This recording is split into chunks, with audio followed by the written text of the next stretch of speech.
ովքեր են կողմ լիցենզիայի դադարեցմանը։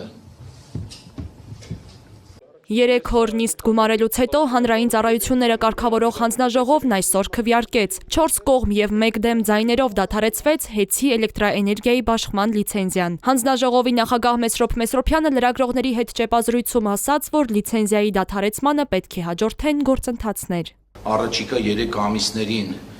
պետությունը սեփականատիրոջ հետ կսկսի կամ Հայաստանի Փակ Բաժնետիրական ընկերության տնօրենների խորհրդի հետ կսկսի բանակցել գույքի սեփականության իրավունքի փոխանցման վերաբերյալ եւ եթե այդ 3 ամսվա ընթացքում կողմերը չգան համաձայնության, ապա դրանից հետո պետությունը կարող է գերակաշահի իրավունքով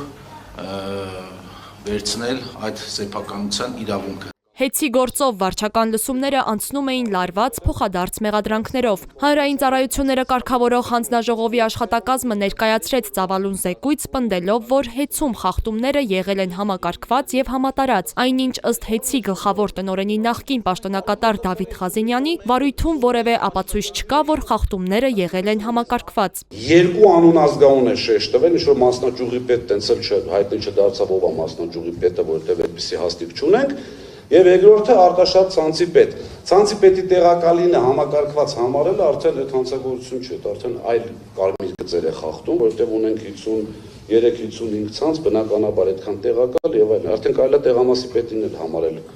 Մի տեղամասի պետինը համարել ամբողջ հանրապետությունում համակարգված։ Այս ելույթի ընթացքում իրավիճակը լարվեց։ ՀԵՑ-ի ժամանակավոր կառավարիչ Ռոմանոս Պետրոսյանը Ղազենյանին կորեկտության կոչ արեց։ Հանձնաժողովի նախագահը եւս դիմեց նախկին պաշտոնակատարին վիրավորական գնահատականներ չտալ։ Քեզ պայն սպառնալիքներով խոսում, պարոն Ղազենյան։ Ով ասաց թե վերածվի չգիտեմ ինչի։ Չէ։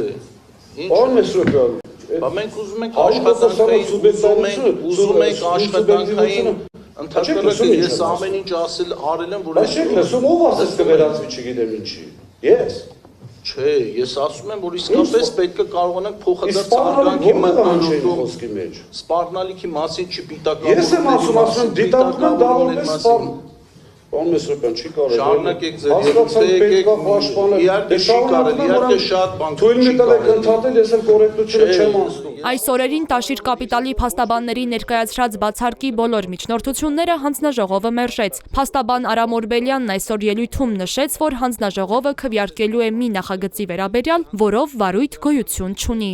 Եվ ստեղ մի հատ ֆունդամենտալ տարբերություն կա, պարոն Մեսրոպյան։ Այդ ժամանակ էլ դուք չեք կարող հարուցել։ Այ եթե խախտում ենք տեսնում ուրիշ, այ հետ են գալիս ինքով քննարկում ենք, արդյոք այդ ձեր վերված ապացույցներով կարող անոր վարույթ հարուցվի թե ոչ։ Եվ հետևաբար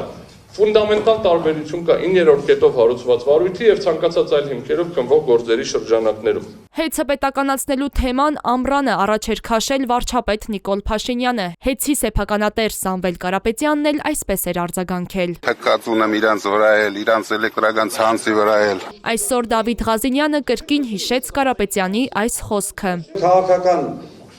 իրավիճակից ելնելով բնականաբար պետք է եւ կալանավորվի եւ լիցենզարկվի, այդ նույն սերիայից է ինչ որ Կարապետյանը ասաց թքած ունեմ ՀԵՑ-ի վրա։ Այս դրա մասին էր խոսքը, ինքը թքած ունի այնքանով, որ